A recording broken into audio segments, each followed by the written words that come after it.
what we did at this point in the survey was that we wanted to really understand how marketers aligned against specific dimensions of data quality. And what we saw was that those aligned to 7 data quality dimensions see the best results. Marketers know the best results. Marketers really know that they need high quality data. But what does high quality actually mean? Certainly attaining perfect marketing and media data is not realistic. It's not realistic at all. It'll never happen, but especially considering the variation that exists across available data sources, privacy requirements, technicalities of the channels and devices. I mean, if you're dealing with data, for example, from Facebook and from Google, the access of data changes quite often. So it's really hard to ensure that you're getting quality data. So what we did in this research, we looked at and we asked questions around different qualities of data. First is timeliness.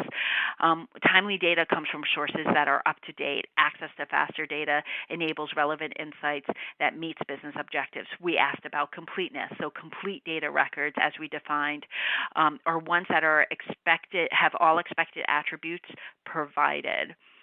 Consistency of data, as we defined, references a common taxonomy across platforms and channels and campaigns.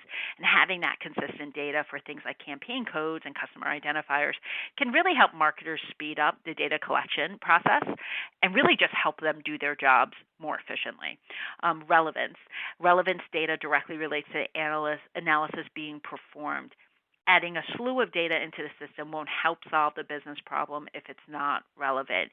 And really, that's also directly tied to efficiency of marketing resources as well. And then transparency. Transparent data refers to data whose sources are easy to trace and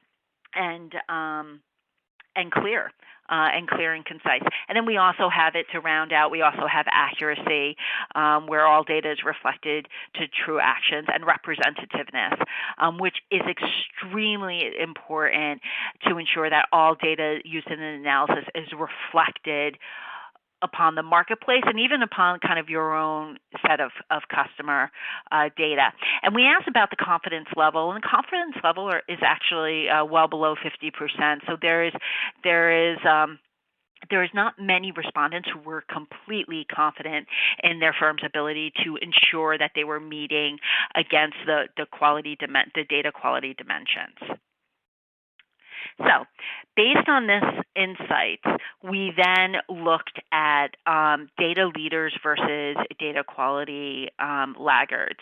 So the data leaders have above average scores on all 7 data quality dimensions. They're super confident in the timeliness and accuracy and just the quality of their data that they're using in their marketing performance measurement models.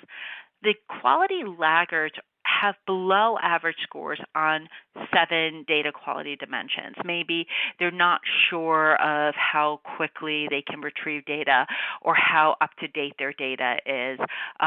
So they have those lower scores.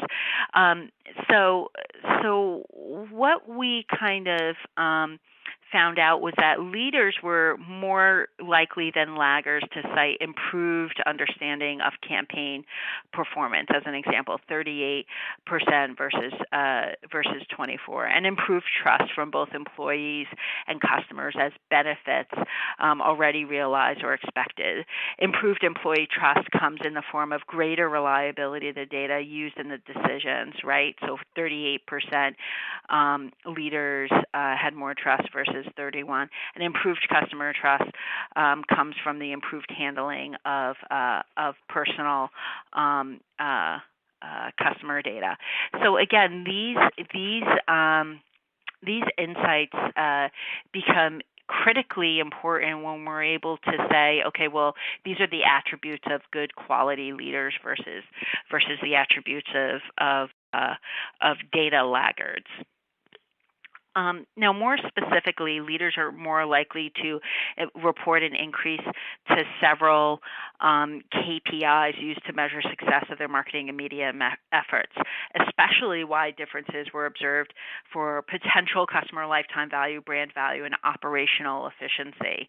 Equipped with higher quality data, these leaders were really successful engaging with their customers and elevating a brand awareness and driving sales conversion. I think what is striking to me is not only the difference between confidence in metrics between leaders and laggards, but the actual gap of confidence. It's a 19% difference in confidence between leaders and laggards in measuring potential customer lifetime value. 8% of difference with customer satisfaction. I mean, these are really big gaps. They're not just small differences that may have that may not be kind of meaningful. So again, leaders really can be more confident in the metrics that they're measuring.